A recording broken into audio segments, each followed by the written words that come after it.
మన తండ్రి అయిన దేవుని యొద్ద నుండి ప్రభువైన యేసుక్రీస్తు వారి యొద్ద నుండి కృపా సమాధానములు మనందరికీ కలుగును గాక. ఆమేన్. దయచేసి కూర్చోనండి. మొట్టమొదటిగా గడిచిన వారం నుంచి ఈ వారంలోకి మనల్ని ప్రవేశింపజేసిన దేవాతి దేవునికి, తండ్రి కుమార పరిశుద్ధాత్మ త్రియేక దేవుని నామానికి మహిమ కలుగును గాక. చేరి వచ్చిన మీ అందరికి కూడా నా హృదయపూర్వకమైన శుభాలు. ఇప్పుడు క్రిస్మస్ పోయిన వారం క్రిస్మస్ తర్వాత రెండవ ఆదివారం, అవును కదండి? క్రిస్మస్ తర్వాత రెండవ ఆదివారం చదువుకున్నాం. ఇప్పుడు చూస్తే ఎపిఫానీ అని చదువుకున్నామేంటి? పోయినసారేమో క్రిస్మస్ తర్వాత మొదటి ఆదివారం రెండవ ఆదివారం అనుకున్నాం. ఇప్పుడు చూస్తే ఎపిఫానియా. మీరు ఆ కార్డు మన యొక్క పాంప్లెట్ చూస్తే ఎపిఫానియా తర్వాత మొదటి ఆదివారము, రెండవ ఆదివారం, మూడవ ఆదివారం, నాలుగవ ఆదివారం అని 4 వారాలు ఉంటాయి. అట్లాగా ఏంటి ఈ పదాలు ఏంటి అంటే ఇవి వచ్చరికి లాటిన్ పదాలు. ఎపిఫానియా అనేది ఎపిఫానస్ అనే పదం నుంచి ఇది ఉద్భవించింది అనమాట. అంటే దీని అర్థం ఏంటంటే మన తెలుగులో అన్యజనులకు శుభవార్త, అన్యజనులకు సువార్త ప్రకటించాలి అనేది. ఈ సమయంలో యేసుక్రీస్తు ప్రభువు ఏం చేశారు, మనం ఎలా ఉండాలి, ఎదిగే వయసులో ఏ వయసుకు వచ్చాడంటే యేసయ్య 12 yearsకి వచ్చాడు. యేసయ్య ఏ విధంగా గ్రో అయ్యాడు అనేది ఇప్పుడు మన కాలమానం కూడా యేసుక్రీస్తు ప్రభు వారి గ్రోయింగ్ని బట్టి మనం స్టెప్ బై స్టెప్ బట్టి నేర్చుకుంటూ వెళ్తూ ఉంటాం. మీరు గమనించండి, లెంట్ డేస్కి వచ్చేసరికి యేసు ప్రభు వారి శ్రమలో గురించి జ్ఞాపకం చేసుకుంటాం. దాన్ని బట్టి యేసయ్య గ్రోయింగ్ని బట్టే ఈ కాలమానం మనకి ఇవ్వబడుతూ వచ్చిందనమాట. ఇప్పుడు ఈరోజు ఎపిఫానియాలో మనం మొదటి ఆదివారం, ఎపిఫానియా తర్వాత మొదటి ఆదివారంలో చదవబడిన వాక్య భాగాలు, మొదటిగా పరిశుద్ధులైన లూకా రాసిన సువార్త 2వ అధ్యాయము 41వ వచనం నుంచి 52 వరకు, 2వ అధ్యాయము 41 నుంచి 52 వరకు మనం చదువుకుంటూ వచ్చాము. అయితే ఒక వచనం చదువుకొని మనము ధ్యానంలోకి ప్రవేశిద్దాం. 49వ వచనం చదువుకుందామండి. ఆయన మీరేలా నన్ను వెదుకుచుంటిరి, నేను నా తండ్రి పనుల మీద ఉండవలనని మీరు ఎరుగరా అని వారితో చెప్పాను. మరి ఒక వచనం కూడా చదువుకుందామండి. రోమిలకు రాసిన పత్రిక 12వ అధ్యాయము 1వ వచనం చదువుకుందాం. చదువుకొని చిన్న ప్రార్థన చేసుకుందాం. కాబట్టి సహోదరులారా, పరిశుద్ధమును దేవునికి అనుకూలమునైన సజీవ యాగముగా మీ శరీరములను ఆయనకు సమర్పించుకొనుడి. ఆయనకు సమర్పించుకొనుడని దేవుని వాత్సల్యమును బట్టి మిమ్మును బతిమాలుకొనుచున్నాను. ఇట్టి సేవ మీకు యుక్తమైనది. చిన్న ప్రార్థన చేసుకుందామని. పరిశుద్ధుల ప్రేమ తండ్రి, జీవం కలిగిన దేవ, జీవాధిపతి ప్రభు, మా కొరకు ఇచ్చిన మరి యొక్క పరిశుద్ధ ఆదివారం బట్టి వందనము స్తోత్రం చెల్లించుకున్నాం. ప్రభు అయ్యా, నీ సన్నిధానికి నడిపించిన నీ బిడ్డలందరిని బట్టి వందనాలు స్తోత్రాలు. అయ్యా, దూర ప్రాంతం నుంచి క్రయం చెల్లించుకొని, వ్యయం చెల్లించుకొని అయ్యా నీ సన్నిధిలో గడపడానికి నీవిచ్చే శాంతిని, నీవిచ్చే సమాధానాన్ని అయ్యా నీ కొరకు వారి యొక్క శరీరాన్ని అర్పించుకోవడానికి ప్రభా నీ సన్నిధానికి వచ్చి ఉన్నారు. ప్రభా అందును బట్టి నీకు స్తోత్రం చెల్లించుకుంటున్నాం తండ్రి. వారికి ఇచ్చిన క్షేమకరమైన ప్రయాణం బట్టి నీకు వందనములు స్తోత్రం ప్రభా. నడిపించిన ప్రతి ఒక్క బిడ్డను బట్టి నీకు స్తోత్రం చెల్లించుకుంటున్నాం ప్రభా. అలాగే తండ్రి, ఇప్పుడు వరకు నిన్ను స్తుతించడానికి, ఆరాధించడానికి మాకు ఇచ్చిన ధన్యతను బట్టి వందనములు స్తోత్రములయ్యా. నీ వాక్యము మేము ధ్యానం చేసుకోబోతున్నాం తండ్రి. ఈ మా హృదయ ధ్యానాలు ప్రభా నీ దృష్టికి అంగీకారంగా ఉండటానికి సహాయం చేయడయ్యా. అంతేకాకుండా నీ బిడ్డలందరికీ తండ్రి వినగలిగే చెవి, గ్రహించగలిగే ఆత్మ, లోబడి విధేయత చూపించే మనసు కూడా దయచేయమని వేడుకుంటున్నాం. అలాగే నిలవబడుతున్న నీ దాసుని కేవలం నువ్వు పిలుచుకున్న పిలుపుని బట్టి నీ సన్నిధిలో నిలుస్తున్నానయ్యా. నన్ను నీ నోటి బోరగా వాడుకోండి ప్రభా. అలాగే ప్రభా నన్ను తండ్రి నీ సిలువు చాటును మరుగు చేసుకున్నాయా, నా జ్ఞానాన్ని మరుగు చేసుకున్నాయా, నా యొక్క తెలివిని, నా యొక్కన్న సమస్తాన్ని మరుగు చేసుకొని కేవలం ప్రభా అయ్యా నువ్వు మాత్రమే నీ బిడ్డలతో మాట్లాడాలయ్యా. నీ బిడ్డలు ఏ అవసరంతో వచ్చారో, అక్కరతో వచ్చారో, ఏ హృదయ ఆలోచనలతో వచ్చారో వారిని తృప్తిపరచమని వేడుకోవచ్చు. యంత్ర శబ్దం ద్వారా, యూట్యూబ్ ద్వారా ఎవరైతే ఉంటున్నారో వారితో కూడా నువ్వు స్పష్టంగా మాట్లాడమని వేడుకోవచ్చు. నజరేయుడైన యేసు నామములో ప్రార్థిస్తున్నాము తండ్రి, ఆమేన్. మరొకసారి మీ అందరికీ యేసు ప్రభువారు సుమియోన్ దగ్గరికి వెళ్ళాడు, మందిరానికి వెళ్ళాడు. తర్వాత ఐగుప్తు అటు ఇటు పారిపోవడం జరుగుతూ వచ్చింది. యేసయ్య తరం పడుతూ వచ్చాడు. తర్వాత వచ్చేసరికి యేసయ్య పెద్ద అయిన తర్వాత పండగ వచ్చేసింది. యెరూషలేములో పండగ వచ్చింది. ఏ పండుగ వచ్చిందండి? అది పస్కా పండుగ. పస్కా పండుగని పాత నిబంధన కాలంలో ఒక పండుగ అంటారు. ఏ పండుగ తెలుసండి? పాత నిబంధన కాలంలో ఈ పండగని ఇంకో పండగ అంటారు. పులియని రొట్టెల పండుగ ఇంకో పండగ కూడా అంటారు. ఇంకా మనం స్పష్టంగా చెప్పాలంటే ప్యాస్ ఓవర్ అంటారు. పాస్ ఓవర్, పాస్కా అక్కడి నుంచి వచ్చింది, ప్యాస్ ఓవర్ నుంచి వచ్చింది అది. సరే, ఇప్పుడు యేసుక్రీస్తు ప్రభువారు అదే పండగ జరుపుకుంటుంటే యెరూషలేములో యేసుక్రీస్తు ప్రభువారు పండగకి వచ్చారు. ఆ పండగకి వచ్చినప్పుడు యేసుక్రీస్తు ప్రభువారు వయసు ఎంత? యేసయ్య వయసు ఎంత? 12 సంవత్సరాల వయసులో ఉన్నారు. అయితే వీళ్ళు పండగ దినాలన్నీ రోజు వాళ్ళకి కొన్ని వారం రోజులు దగ్గర పండగలో ఉంటారు. వారం రోజులు కనీసం కొన్ని దినాలు పండగ అంటే ఒక రోజు ఉండేది కానే కాదు. ఆ రోజుల్లో వారం రోజులు అట్లా 7 రోజులు పండగ జరుపుకుంటారు. ఎన్ని రోజులు? 7 రోజులు పండగ జరుపుకుంటారు. సరే, ఈ యొక్క పండగ జరుపుకున్న తర్వాత పండగ దినాలు ముగిసిన తర్వాత వీళ్ళందరూ కూడా వెళ్ళిపోతున్నారు. ఎక్కడికి వెళ్తున్నారు? అసలు యేసయ్య ఎక్కడున్నాడు? ఏ ఊర్లో ఉన్నాడు? ఎక్కడికి వచ్చాడు? యేసయ్య ఏ ఊర్లో ఉన్నాడు? ఎక్కడికి వచ్చాడు? నేను పోయినసారి మీకు ప్రతిదీ నేను చివరికి చెప్తాను. ఎక్కడున్నాడు? ఎక్కడికి వచ్చాడు? నజరేతులో ఉన్నాడు. పోయినసారి పారిపోయినప్పుడు ఎక్కడికి వెళ్ళాల్సి వచ్చింది? నజరేత్కి వెళ్ళాల్సి వచ్చింది కదా. మరి నజరేత్లో హీఈస్ గ్రోయింగ్ ఇన్ నజరేత్, అందుకనే నజరేత్ వాడు అనిపించుకున్నాడు కదా. అందుకని నజరేత్ నుంచి పండగ నిమిత్తం వీళ్ళు పండగ ఎక్కడ చేసుకుంటారు? మందిరం ఎక్కడుంది? సొలొమోను కట్టిన మందిరం ఎక్కడుంది? ఆ మందిరంలోనే పండగ చేసుకుంటారు. యూదులు ఎక్కడెక్కడికైతే చెదిరిపోతూ వచ్చారో, దేవుని బిడ్డలు ఎక్కడైతే చెదిరిపోతూ వచ్చారో వాళ్ళందరూ కూడా they have to gather at Jerusalem only. యెరూషలేములోనే దేవాలయంలో అందరూ కూడుకొని వాళ్ళు ఏం చేయాలి? ఫెస్టివల్ ఆచరించాలి, పండగ ఆచరించాలి. ఈ పండగ ఆచరించే నిమిత్తం యేసుక్రీస్తు ప్రభువారు తన తల్లిదండ్రులతో పాటు ఎక్కడికి వచ్చారు? నజరేత్ నుంచి యెరూషలేంకి వచ్చారు. యెరూషలేంకి వచ్చినప్పుడు చాలా మంది గుంపులు చాలా జనాంగం వస్తారు. సహజంగా మనకి కొన్ని అకేషన్స్ జరిగేటప్పుడు, మీటింగ్స్ జరుగుతున్నాయి అనుకోండి, చాలా పెద్ద బహిరంగ సభలు జరిగినప్పుడు చాలా మంది వస్తారు. అవును కదా, చాలా మంది వస్తారు. అలాగా ఆ రోజుల్లో పండుగ జరిగేటప్పుడు అందరూ కూడా వచ్చినప్పుడు యేసుక్రీస్తు ప్రభువారు తప్పిపోయాడు అన్నట్టుగా అనుకోవచ్చు. ఏమనుకోవాలి? యేసుక్రీస్తు ప్రభువారు తల్లిదండ్రులు ఏం చేశారంటే ఆ పండగ అయిపోయింది ముగించుకొని వెళ్ళిపోతా వాళ్ళు ఏమనుకున్నారంటే, యేసయ్య 12 వయసు కదా, అంటే అటు ఇటుగా మన తరుణ వయసు హేమంత్ వయసు, అటు ఇటుగా మన తరుణ వయసు అనుకోవాలి, హేమంత్ వయసు అనుకోవాలి, 12 years అవి. మరి ఈ వయసులో పెద్దగా అంతగా కేర్ తీసుకుంటారా? నార్మల్ కేర్ తీసుకుంటా ఉంటారు. అలాంటప్పుడు మనతో పాటు వస్తున్నారులే అని చెప్పి అనుకున్నాడు. తీరా వీళ్ళు యెరూషలేము నుంచి నజరేతు వెళ్ళే సమయానికి పిల్లోడు రాలి. అయ్యో పిల్లోడు ఏమైపోయింది, తల్లిదండ్రులు గుండెలు బాదుకుంటూ ఏడుస్తూ రోధిస్తూ అక్కడి నుంచి వెతుకుతూ ఎంక్వైరీ చేస్తూ వచ్చారు. మరలా ఎక్కడికి వచ్చారు? మరలా యెరూషలేముకి వచ్చారు. అప్పుడు ఎన్ని రోజులు పట్టింది? 3 రోజులు బిడ్డ కనపడ్డాడు. రాగానే ఈ బిడ్డ ఏం చేస్తున్నాడు? యేసయ్య ఏం చేస్తున్నాడు? దేవాలయంలో కూర్చొని ఎవరి దగ్గర కూర్చున్నాడు? బోధకులతో కూర్చున్నాడు. బోధకులతో కూర్చొని వాళ్ళ పక్కన కూర్చొని వాళ్ళని కొద్ది చిన్న ప్రశ్నలు వేస్తారు. ఏమండి, పస్కా అంటే ఏంటండి? పస్కా అంటే ఏంటి? గొర్రెపిల్ల అంటే ఏంటండి? గొర్రెపిల్ల వధించడం అంటే ఇలాంటివన్నీ కూడా యేసయ్య కుశల ప్రశ్నలు అడుగుతూ చాలా జ్ఞానంతో ప్రజ్ఞతో కూడిన ప్రశ్నలు ఎవరిని వేస్తున్నాడు? బోధకులతో వేస్తున్నాడు. ఇక్కడ ఒక విషయం గమనిస్తే యేసయ్య ఎక్కడ కూర్చున్నాడు? దేవాలయంలో బోధకుల దగ్గర కూర్చున్నాడు. బోధకుల దగ్గర కూర్చుంటారా ఎవరన్నా? బోధకుల మధ్య ఎవరన్నా కూర్చుంటారా? ఎక్కడ ఎదురు కూర్చోవాలి. కానీ ఈయన ప్రజ్ఞకి, యేసయ్య ప్రజ్ఞకి ఏం చేశాడు? అది పక్కన కూర్చోబెట్టుకున్నాడు. ఈయన మామూలు క్వశ్చన్ వేయట్లేదు అని చెప్పేసి ఆ ప్రజ్ఞని బట్టి ప్రక్కన కూర్చోబెట్టుకున్న ఆ సమయం అయిన తర్వాత వీళ్ళు ఏం చేశారు? తీరా వాళ్ళ తల్లిదండ్రులు వచ్చారు. తల్లిదండ్రులు వచ్చేసరికి ఎక్కడ ఉన్నాడు? యేసు ప్రభువారు దేవాలయంలోని బోధకుల మధ్య ఉన్నారు. నాయనా కుమారుడా, మమ్మల్ని ఎందుకు ఇట్లా ఏడిపిస్తావు? ఎందుకు మమ్మల్ని ఇట్లా ఈ విధంగా ఇబ్బంది పెడతావు అని అంటే, ఎందుకు దుఃఖ పెడతావు మమ్మల్ని ఈ విధంగా?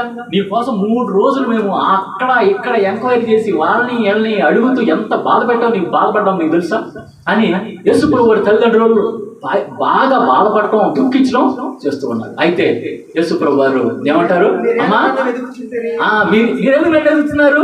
అక్కడ ప్రశ్న, మీరు ఎలా నన్ను వెతుకుతున్నారు? నేను yes, I am in god's duty. నేను ఏ పనిలో ఉన్నా? నేను ఆన్ ఫాదర్స్ డ్యూటీ. మన యేసయ్య ఎవరి పనిలో ఉన్నాడు? On father's duty. ఆయన బోర్డు ఏంటి? On father's duty, on god's డ్యూటీలో ఉన్నారనమాట. అప్పుడు అమ్మా, నన్ను ఎందుకు ఇబ్బంది పెడతారు? మీరు నన్ను ఎలా ఎదుగుతారు? నేను ఎవరి పనిలో ఉండాలి? నేను ఎవరి పని కోసం నేను భూమి మీదకి వచ్చాను? నేను ఈ భూమి మీదకి వచ్చింది నా ఫాదర్ పని మీద వచ్చాను నేను. కాబట్టి నా తండ్రి పని నేను చేస్తున్నాను అనగానే వీళ్ళకేం అర్థం కాల. వీళ్ళకేం అర్థమైద్ది? అరే, మీ నాన్న పక్కనే ఉన్నాడు కదరా, ఏసేపు మరియా యేసేపు గారు పక్కనే ఉన్నారా లేదా? మీ నాన్న ఇక్కడ పెట్టుకొని నా తండ్రి పని అంటావేంటి? ఏం అర్థం కావట్లా మరియకి.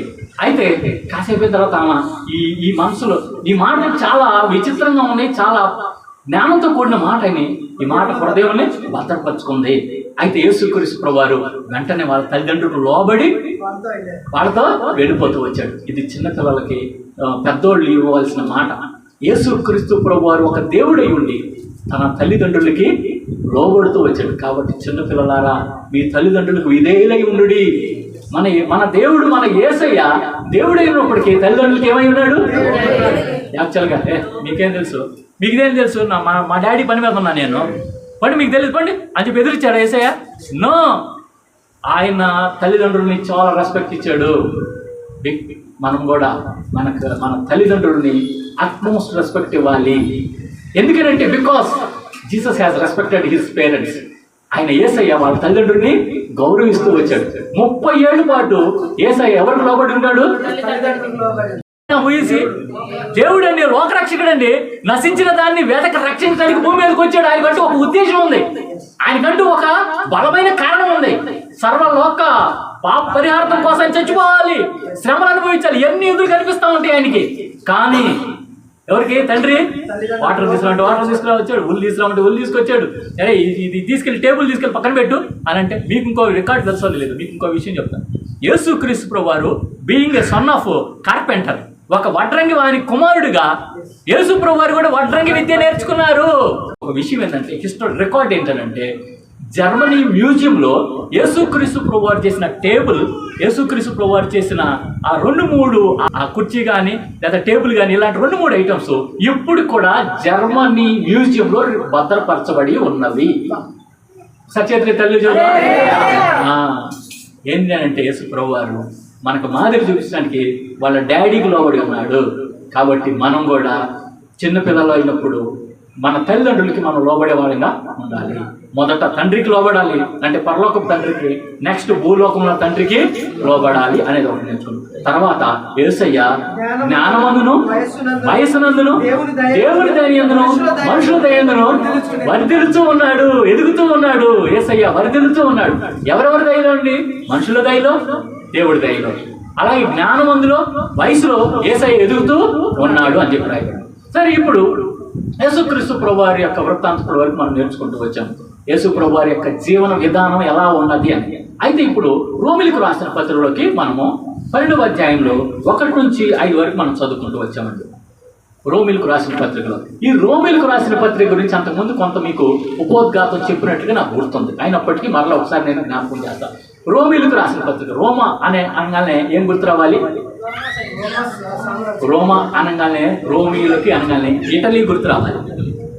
ఈ ప్రపంచంలో ఒక విషయం జ్ఞాపకం చేసుకోండి, రికార్డు, హిస్టరీ రికార్డు. ఈ ప్రపంచంలో అతి పెద్ద దేవాలయం ఎక్కడుందనంటే, ఎక్కడుంది? ఇటలీలోని రోమ్లోనే ఉంది, వాటికన్ సిటీలో ఉంది. Vatican city, Rome is in the Vatican city. Vatican సిటీలో రోమ్లోనే ఉందన్నమాట. అయితే ఇది రోమియులు ప్రవాస స్థానంగా, ఈ రోమియులు ప్రవాస స్థానం అనుకోకూడదు, రోమియులు పరిపాలించే పట్టణం అన్నమాట. అయితే ఈ రోమాకి అనేక మంది యూదులు, గ్రీకులు, రోమియులు యేసయ్యను నమ్ముకున్నారు. యేసయ్యని సొంత రక్షకుడిగా అంగీకరించారు. ఈ బైబిల్ గ్రంథంలో మనం రోమిలకు రాసిన పత్రికలనే ఒకసారి 10వ అధ్యాయం మనం గమనిస్తే వీళ్ళందరూ ఎవరు అని రాయబడిందనంటే, 11వ అధ్యాయము 13వ వచనం గమనిస్తే, అన్యజనులకు మీతో నేను మాట్లాడుచున్నాను. చాలండి. ఎవరు రోమిలు? ఎవరు? ఇది రోమిలు రాసిన పత్రిక కదా. ఈ రోమిలు ఎవరు? అన్యజనులకు మీకే నేను రాస్తున్నాను అని చెప్పేసి మాట్లాడతాడు. వీళ్ళకి ఎందుకు రాస్తున్నాడు అని అంటే, వీళ్ళు కొంత అతిశయ ఇచ్చారంట. దేని బట్టి అతిశయ ఇచ్చాడు? యేసుక్రీస్తు మా దేవుడు. యూదుల్ని తృణీకరిస్తున్నారు. మీకంటే గొప్ప ధన్యత మాకు దక్కింది కాబట్టి మేము చాలా ధన్యులము అని చెప్పేసి అన్నప్పుడు పౌలు గారు ఏం చేశారంటే, మన భాషలో చెప్పాలి, చాలా తాక్ కట్ చేశాడు. ఎవరు? మనమే అన్యులు. ఎవరో కాదు, మనమే అన్యులు. ఇప్పుడు కూడా యూదులు యేసయ్యని నమ్మలా, యేసయ్యని నమ్మరాళ్ళు. ఎవరు యేసు ప్రభువు అంటే? ఏదో క్రైస్తవుల దేవుడు అంట, మీ యూదుడే కదా అంటే, ఏమో మా యూదులు పుట్టాడంట, కానీ వీ డోంట్ వర్షిప్ హిమ్. ఆయన ఒక మామూలు సాధారణమైన మనిషి మాత్రమే అని ఈరోజు టిల్ టుడే యూట్యూబ్ ఆన్ చేస్తే ఇట్ అనే ఒక ఛానల్ ఉంది. ఆ ఛానల్ నేను చూస్తూ ఉంటాను. ఆయన ఒక యూదుడు రక్షించబడ్డాడు, క్రీస్తు నమ్ముకున్నాడు. ఆయన నమ్ముకొని ఆయన యూదులకు సువార్త ప్రకటించడానికి వెళ్ళి వాళ్ళందరితో మాట్లాడుతూ ఉంటాడు. మైక్ తీసుకుని వెళ్తాడు. యేసుప్రభు వారు ఎవరు అని అంటాడు. యేసుప్రభు ఆయన ఎవరు, మా యూదుల్లో ఒకడు పుట్టాడు, వాళ్ళ మమ్మీ డాడీ యేసేపు మరియా, అది మటు తెలుసు అని అంటారు. మీకు తెలుసా ఆయన్ని చాలా మంది ఆరాధిస్తున్నారంటే అఫ్కోర్స్ ఆరాధించవచ్చు కదా, బట్ వీ డోంట్. ఏమో ఆరాధించము, మా దేవుడు ఎవరు, యెహోవా దేవుడు అని అంటారు. అయితే ఈ రోమీలు రక్షించబడ్డారు కదా, ఈ రోమీలు రక్షించబడి ఏమంటారంటే, మీకు లేని ఆశీర్వాదం ఎవరికి వచ్చింది, మాకు వచ్చింది, మేము చాలా ధన్యులు, మీకంటే గొప్పవాడు అని అంటే, అప్పుడు పౌలు గారు ఏమన్నారంటే, మరే నాయన నువ్వెవరో తెలుసా, నువ్వు అడవి ఒలివ చెట్టు లాంటి నువ్వు. వీళ్ళెవరు అని అంటే, వీళ్ళు ఒలివ చెట్లు, ఒరిజినల్ ఒలివ చెట్లు. వీళ్ళ కొమ్మని కట్ చేసి, ఎందుకు ఈ కొమ్మని ఎందుకు కట్ చేశారు, వీళ్ళు అతిశయిస్తున్నారు, వీళ్ళు మూర్ఖులుగా ప్రవర్తిస్తున్నారు, అందుకని వీళ్ళ కొమ్మని కట్ చేసి నేను ఏం చేశానంటే, నువ్వు ఎక్కడో అడవిలో ఉండేవాడు, ఆ అడవిలో ఉండేవాడిని తీసుకొచ్చి నేను ఈ కొమ్మకి అంటు పెట్టేసి దేని తిరిగి నేను అతికేసాను, అంటు కట్టే నేను అంటు కడితే ఈ కొమ్మ ఎదిగి ఏమంటుంది, ఎస్ నేనెంత శ్రేష్టమని, నీకంటే గొప్పవాడిని నేను అంటుంది. ఈ కొమ్మ ఏమంటుంది, ఈ కొమ్మ నీకంటే గొప్పవాడిని. ఒరే నాయన, వేరు నిన్ను భరిస్తుంది కానీ కొమ్మ కాదు భరించేది, వేరెవరు, యూదులు వేరు, నువ్వు కాదు.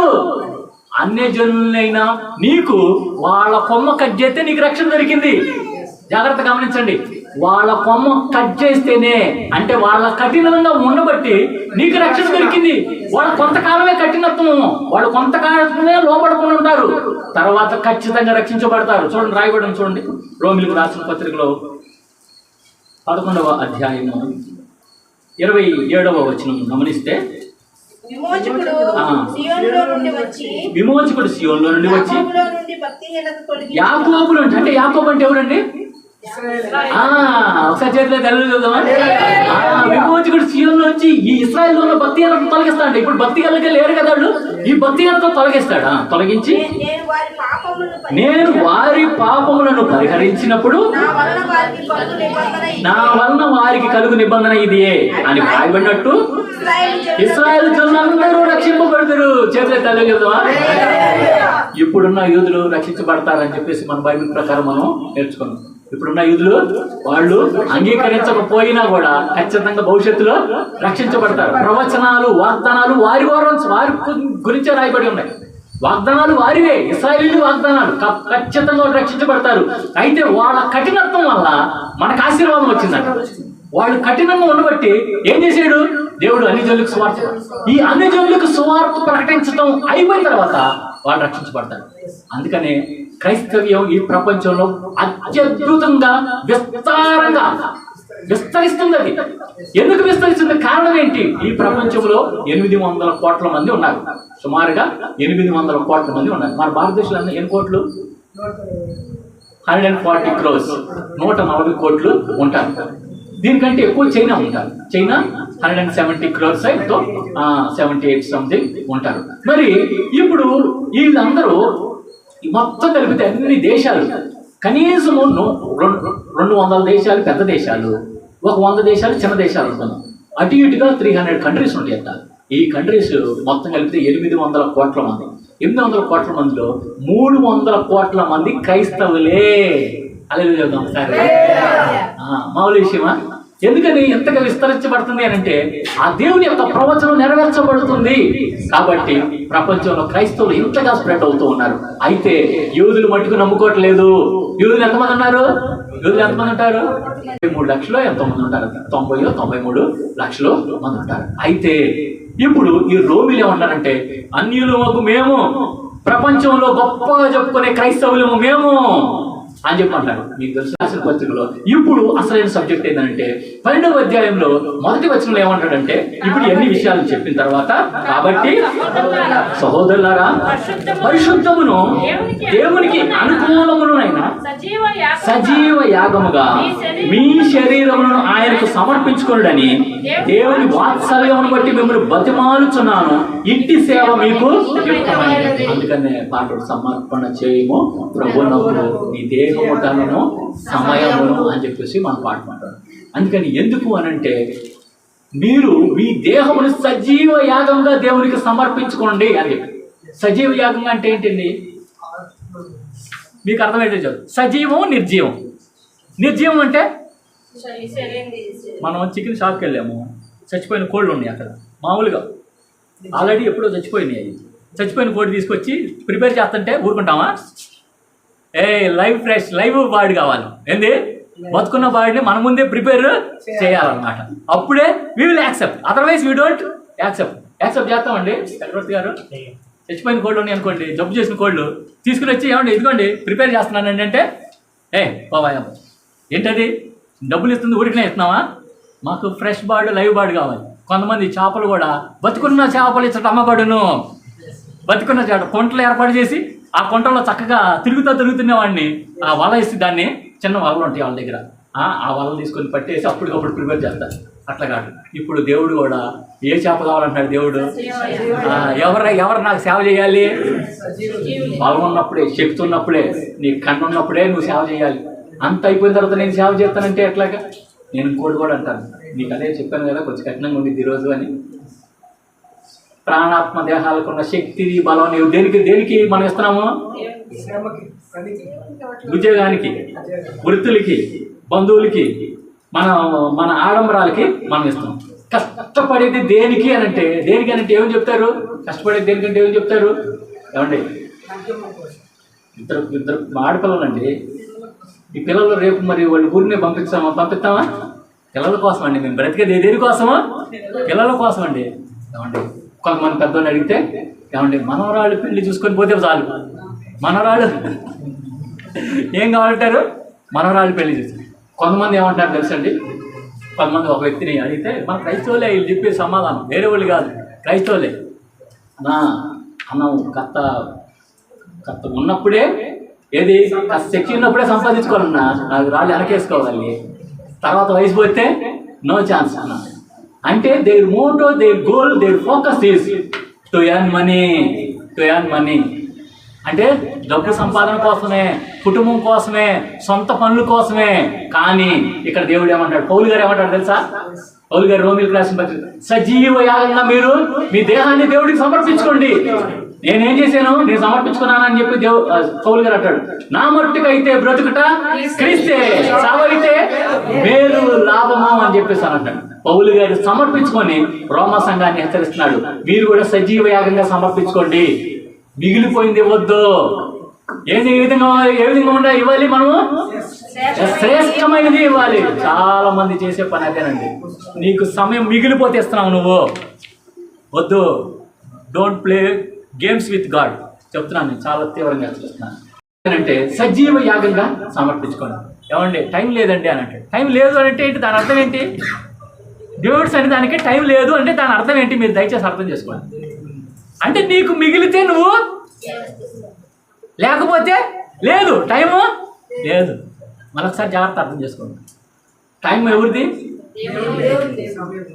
టైం ఎవరిది? ఒక్కసారి మొత్తితే హాస్పిటల్లో ఉంటే, లేదంటే బెడ్ మీద ఉంటే ఇవన్నీ ఏమవుతాయి? గుర్తుపెట్టుకోండి. మన సంవత్సరాలు గుర్తుపెట్టుకోండి. సమయం దేవుడిది, దేహము దేవుడిది. బైబిల్ గ్రంథంలో ఏమని రాయబడి ఉంది? ఈ దేహము. 1 కొరింథీయులకు రాసిన పత్రిక 3వ అధ్యాయం 19వ వచనం ఒకసారి. 1 కొరింథీయులకు 16వ వచనం 3:16. మీరు దేవుని ఆలయమై ఉన్నారని, దేవుని ఆత్మ మీలో నివసించని మీరు ఎరుగురా అని చెప్పారు. సరే, 6వ అధ్యాయం చూడండి, నన్ను క్షమించండి. 6:19 అయితే ఇంకా స్పష్టంగా ఉంది. 6:19. మీ దేహము దేవుని వలన మీకు అనుగ్రహింపబడి మీలో ఉన్న పరిశుద్ధాత్మకు ఆలయమై ఉన్నదని మీరు ఎరుగురా. మీరు మీ సొత్తు కారు, విలువ పెట్టి కొనబడిన వారు కనుక.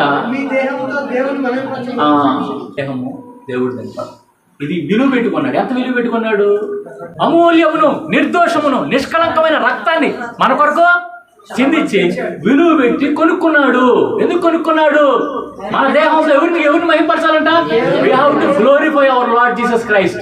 మనం you have to give glory అంటూ జీసస్ క్రైస్ట్. మనం దేవుడికి మహిమ ఘనత ప్రభావాలు చెల్లించడానికి మనం కొనుక్కున్నాడు. కానీ మనం ఎవరి కోసం బతుకుతున్నాము?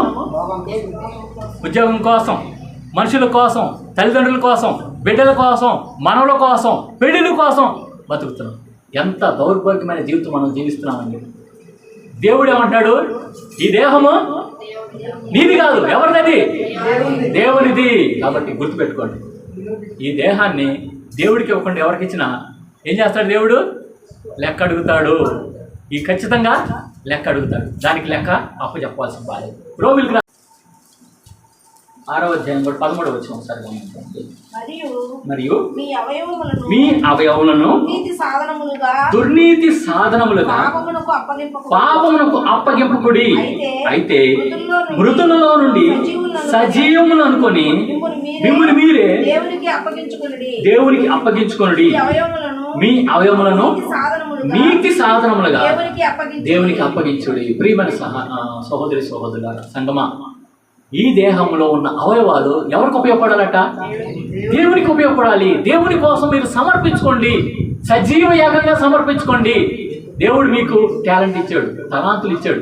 ఆ తలాంటి కృపావరాలు అంటారు. చూడండి, ఆ కృపవరం ఒక్కొక్కడికి పాటలు పాడే వరం ఇచ్చాడు, ఒక్కొక్కడికి పని చేసే వరం ఇచ్చాడు, ఒక్కొక్కడికి ప్రార్థన చేసే వరం ఇచ్చాడు, ఒక్కొక్కడికి బోధించే వరం ఇచ్చాడు. ఒక్కొక్కరికి ఒక్కొక్క వరం ఇచ్చాడండి దేవుడు. ఒకటి కాదు, 2-3 వరాలు ఇస్తారు. ఎవరి శక్తిని బట్టి వాళ్ళకి ఇస్తారంట. వాళ్ళ విశ్వాస పరిమాణాన్ని బట్టి వాళ్ళకి దేవుడు గిఫ్ట్లు ఇస్తూ ఉంటాడు. ఈ గిఫ్ట్లు ఎవరి కోసం వాడాలి? కొంతమంది నీతి సాధనములుగా దేవుడికి ఉపయోగించాలి. చాలా చాలా కేర్ఫుల్గా ఉండాలి. మనం యొక్క దేహాన్ని మనకు దేవుడు ఎందుకు ఇచ్చాడు అని అంటే మహిమపరచడానికి ఇచ్చాడు. అందుకని రోమీయులకు రాసిన పత్రికలోని 12వ అధ్యాయంలో ఇంకొక సందర్భం మనం జ్ఞాపకం చేసుకున్నాం. 12వ అధ్యాయంలో 2వ వచనం గమనిస్తే, మీరు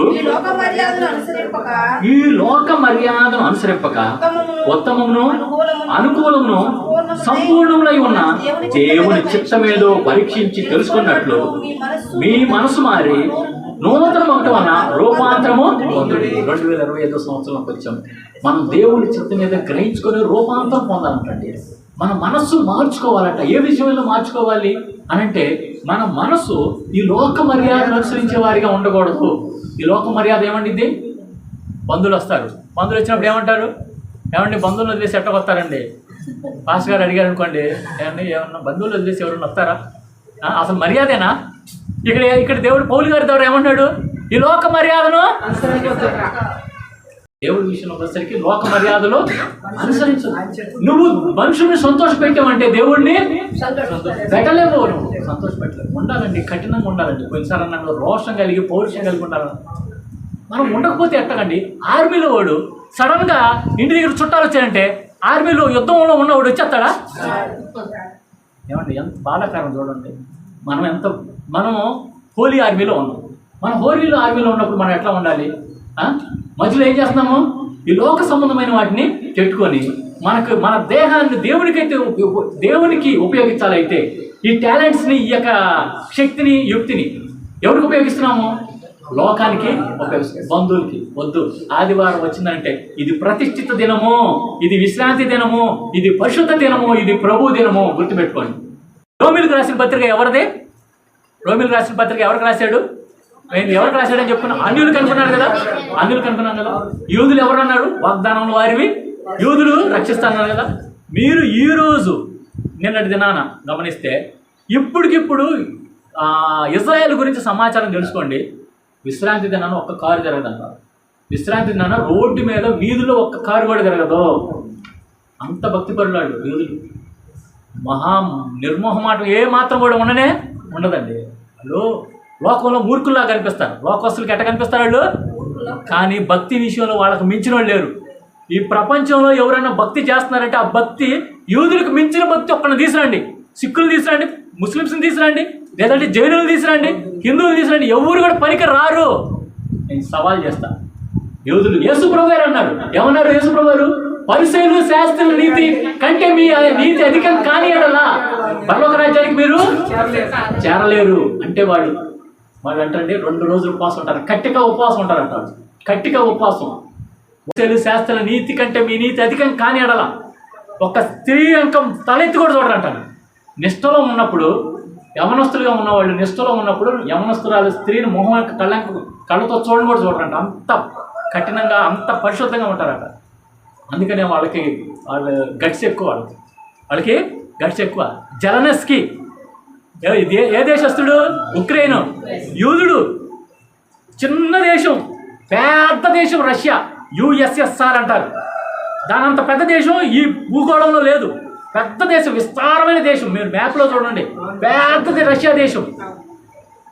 వాడు వెంటబడి ఎదురు తిరిగితే ఈరోజు ఆయన కూడా ఓడిపోతామేమో అన్న సందిగ్ధంలో పడ్డారంట. ఎవరు? Vladimir Putin. Who was he? ఈయనెవరు? జెలెన్స్కీ ఎవరు? ఎస్, అంత గట్స్ గల వాళ్ళు అంట. నువ్వు నేను కూడా అట్లా ఉన్నామండి. మనం దేవుడికి అంటు కట్టాడంట. దేవుడు మనం ఎవరికి అంటు కట్టాడు? మనం కూడా ఏం కలిగి ఉండొచ్చు? అదే గట్స్ కలిగి ఉండొచ్చు, అదే పౌరుషం మనము కలిగి ఉండొచ్చు. ఇప్పటికి బెంజమిన్ నెతన్యాహు అనే ఆయన ఎంతోమంది ముస్లిమ్స్ దేశాలు ఆయన మీదకి దాడి చేస్తున్నారు. వాళ్ళ మీదకి తగ్గేదే లేదు. మా దేవుడు ఎవరు? ఈ లోకస్తులేమో అహంను బట్టి తగ్గేది లేదంటారు. ఏమంటారు? అహంను బట్టి అంటారు నేను తగ్గేది లేదు అని అంటారు. వీళ్ళు దేనికి తగ్గేది లేదంటారు తెలుసా? నా దేవుడిని బట్టి సర్వశక్తుడైన దేవుడు, మా దేవుడు ఇశ్రాయేలీయుల దేవుడు కొనుకోడు నిద్రపోడు. కాబట్టి దేవుడిని బట్టి మేము ఏమాత్రం కూడా తగ్గము. యుద్ధము యెహోవాదే. కాబట్టి ప్రార్థన చేసుకొని వెళ్తారు. ప్రతి దానికి ప్రార్థన చేసుకొని వెళ్తారు. ప్రియమైన సంగమా, నువ్వు నేను సజీవ యాగంగా మన ప్రభువుకి సమర్పించుకుందామంటే ఆ చివరిలో సమర్పణ చేయమనే పాటలో 3వ చరణం ఉండింది. ఏం చేయాలి? మీ దేహము దేవుని ఆలయము, మీ దేవుడు మలచిన మందిరము, మీ దేహము దేవుని ఆలయము, దేవుడు మలచిన మందిరము,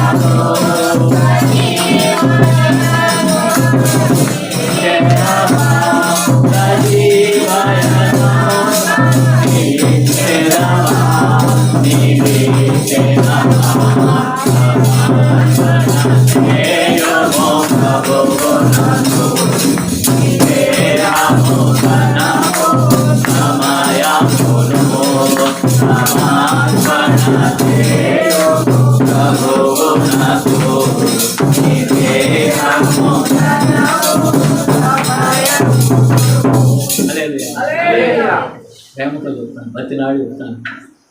వాళ్ళని చూసి యూదుని చూసి బుద్ధి తెచ్చుకుందాం. ఎవరిని చూసి? యూదుని చూసి బుద్ధి తెచ్చుకుందాం. దేవుడు అదే వాళ్ళని చూసి బుద్ధి తెచ్చుకోమంటున్నాడు. పరిసయ్యులు శాస్త్రులు మీ నీతి కంటే మీ నీతి అధికంగా అంటే వాళ్ళని చూపిస్తున్నాడా లేదా? అంత అంత భక్తి కలిగిన వాళ్ళు అంటారు యూదులు. మనం చూస్తేనేమో ఆదివారం వదిలిపెట్టేస్తాం. మనము ఆదివారం వాళ్ళు విశ్రాంతి దినాన కారు కూడా వీధిలో తిరగదు అని అంటే ఏం చేస్తున్నారు? వాళ్ళు ఎక్కడికి వెళ్తున్నారు? సినగోగ్స్కి వెళ్తున్నారు, సమాజ మందిరానికి వెళ్తున్నారు. ఎస్, ఈరోజు ఒక తీర్మానం చేసుకోండి. నేను నువ్వు రోషం కలిగిన క్రైస్తవుడు అయితే నా ప్రభు దినం తప్పితే నేను ఎవరికి ఇవ్వను అని చెప్పాను. ఎవరికి ఇవ్వను. అయితే మన పితరుడిని, విశ్వాసులకు తండ్రిని ఎవరుగా ఎంచుతారు? అబ్రహాం కూడా తన యొక్క ముద్దుల కుమారుడిని ఎంతకాలం పెంచుకున్నాడు? 12 ఏళ్ళు. అవునా?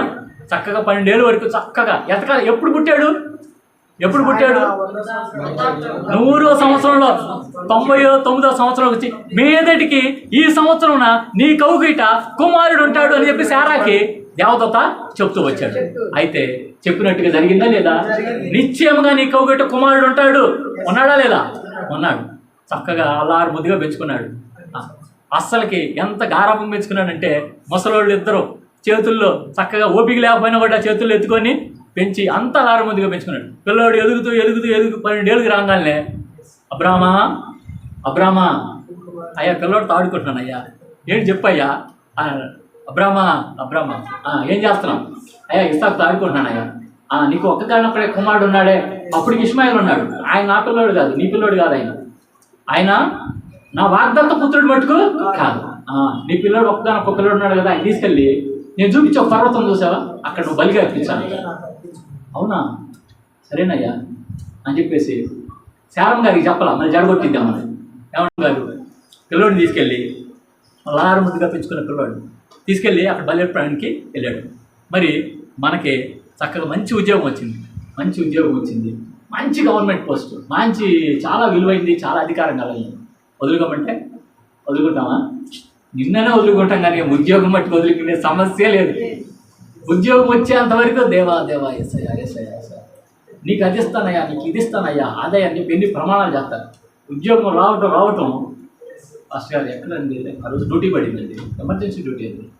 డ్యూటీ చేస్తే మీకు తెలిసిద్ది మా బాధ, మీకు ఏం తెలిసిద్ది? దేనికోసం జాబులు కూడా ఎవరి కోసం? నేను ఫస్ట్ ఒకటే అంటాను, ఉద్యోగం కోసమా దేవుడా, దేవుడి కోసం ఉద్యోగమా? దేవుడి కోసం ఉద్యోగం అయినప్పుడు నువ్వు ఏం చేయాలి? పక్కన పెట్టు. అబ్రహాం అంట ఇస్సాకుని బలి అర్పించమన్నాడు కదా, వెళ్ళిపోయాడు. ఆయనే ఇచ్చాడు కాబట్టి ఆయన కోసం బలి ఇవ్వడానికి వెళ్ళాడు. అయితే అబ్రహాంకున్న గొప్ప విశ్వాసం ఏంటి తెలుసండి? హెబ్రీయులకు రాసిన పత్రిక చూడండి, 11వ అధ్యాయం. హెబ్రీయులకు రాసిన పత్రిక 11వ అధ్యాయంలో 17వ వచనం నుంచి గమనిస్తే, అబ్రహాము శోధింపబడి విశ్వాసమును బట్టి ఇస్సాకును బలిగా అర్పించెను. ఎవడు ఆ వాగ్దానములు సంతోషంతో అంగీకరించెనో ఇస్సాకు వలనైనది నీ సంతానం అనబడును అని ఎవరితో చెప్పబడినో ఆ అబ్రహాము మృతులను సహితము లేపుటకు దేవుడు శక్తిమంతుడని ఎంచిన వాడై తన ఏక కుమారుని అర్పించి ఉపమాన రూపంగా అతనిని మృతుల్లో నుండి మరలా పొందాడు. నిజంగా అబ్రహాం అర్పించాడండి? అర్పించాడా? మరి ఇక్కడ అర్పించాను ఉన్నాడండి. ఒకసారి చేతులు తెలియజేద్దామా? బెదిరేస్తారు, నీ ఉద్యోగమా నీకు దేవుడా అంటారు. ఏమంటారు వాళ్ళు? ఉద్యోగమా దేవుడా, నీ చదువా దేవుడా, నీ లైఫా దేవుడా, గుర్తుపెట్టుకొని అంటారు. లైఫ్ కానీ ఉద్యోగం కానీ సమస్తం ఎవరి చేతిలో ఉంది? గుర్తుపెట్టుకుందండి. అబ్రహాంకి అబ్రహాం విశ్వాసం అంటే ఊరికనే వచ్చిందా పోస్టు? ఫాదర్ ఆఫ్ బిలీవర్స్ ఊరికనే వచ్చిందా? రాదు. క్రయం చెల్లించుకుంటేనే వచ్చింది.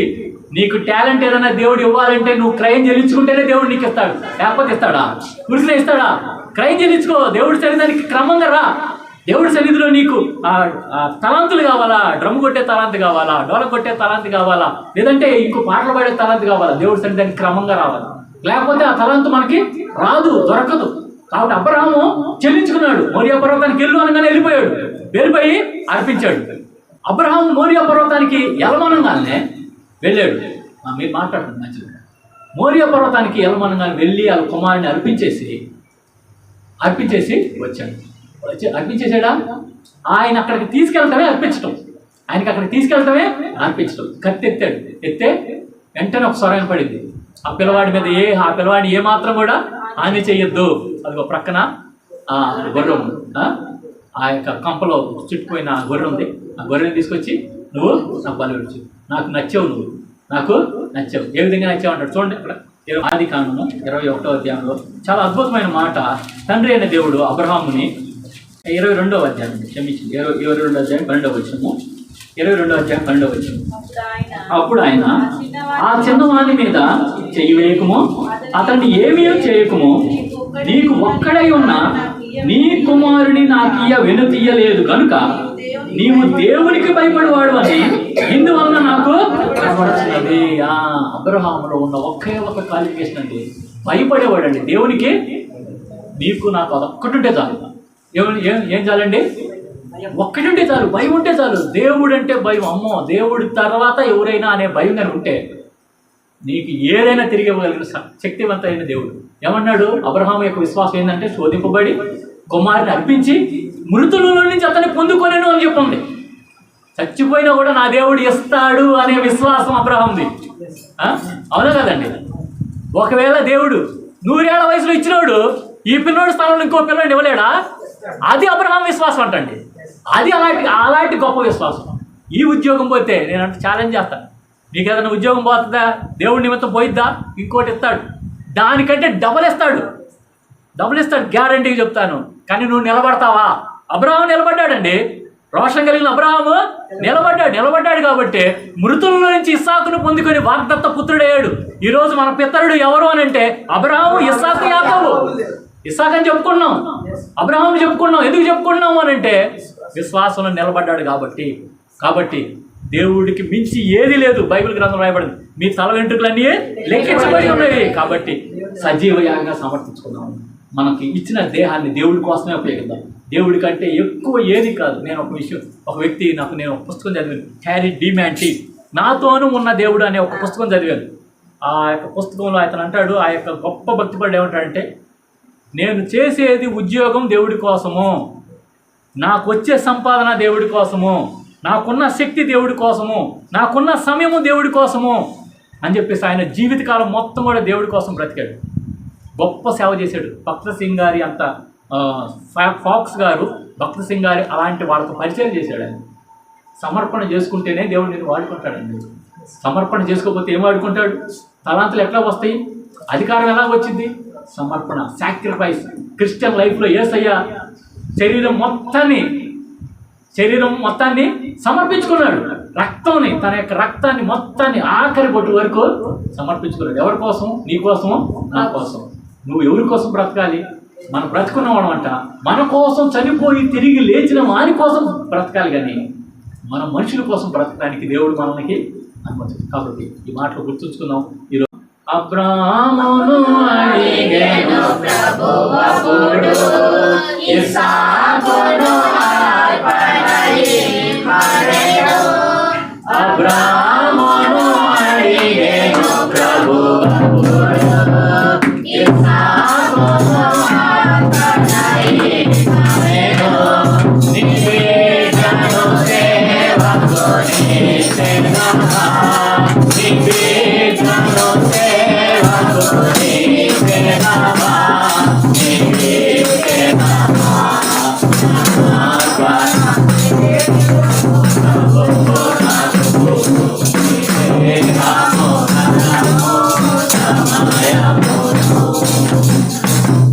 ప్రేమతో మనసారి చెప్తాను, ప్రేమతో చెప్తాను. మీరు దయచేసి ఏమనుకోండి. మన దేహం ఎవరిది? దేవుడు. ఎంత పెట్టుకున్నాడు? దేవుని సమయాన్ని మీరు దొంగిలించకండి. దేవుడి మీ యొక్క శక్తిని దేవుడికి తర్వాత ఎవరికన్నా ఇవ్వండి. మీ సంపాదన దేవుడి తర్వాత ఎవరికన్నా ఇవ్వండి. ఆశీర్వాదం వచ్చింది. నీ దేహము, ధనము, సమయం. చెప్తున్నాను ఇంకో విషయం కూడా, సందర్భం వచ్చిందో చెప్తాను.